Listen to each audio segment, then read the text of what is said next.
Why are you not a Christian? Because I see no evidence whatever for any of the Christian dogmas. I've examined all the stock arguments in favor of the existence of God, and none of them seem to me to be logically valid. Do you think there's a practical reason for having a religious belief for many people?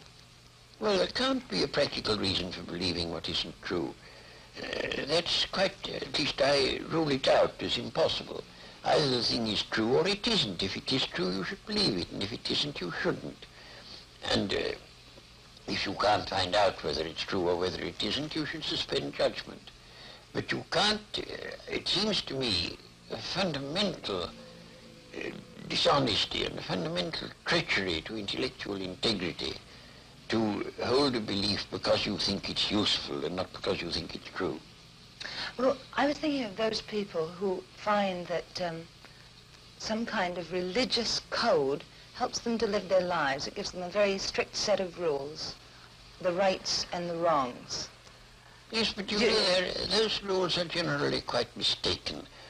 A great many of them do more harm than good. And they would probably be able to find a rational morality that they could live by if they dropped this irrational, traditional, taboo morality that comes down from savage ages.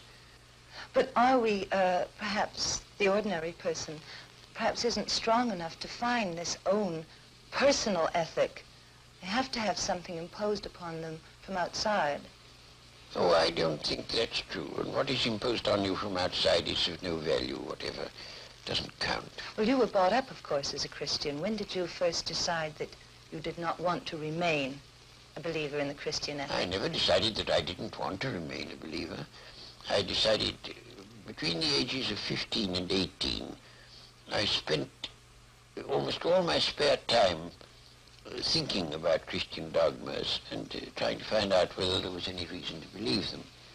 And by the time I was 18, I discarded the last of them. Do you think that that gave you an extra strength in your life? Oh, I don't know. No, I shouldn't have said so. Neither extra strength nor the opposite. I mean, I was just engaged in the pursuit of knowledge. As you approach the end of life, do you have any fear of some kind of afterlife, or do you feel that that is just an impossibility? No, I think that's nonsense. There is no afterlife? None whatever. Do you have any fear of something that is common amongst atheists and agnostics who have been atheists or agnostics all their lives, who are converted just before they die to a form of religion? Well, you know, it doesn't happen nearly as often as religious people think it does. Because religious people, most of them, think that it's a virtuous act to tell lies about the deathbeds of agnostics and such.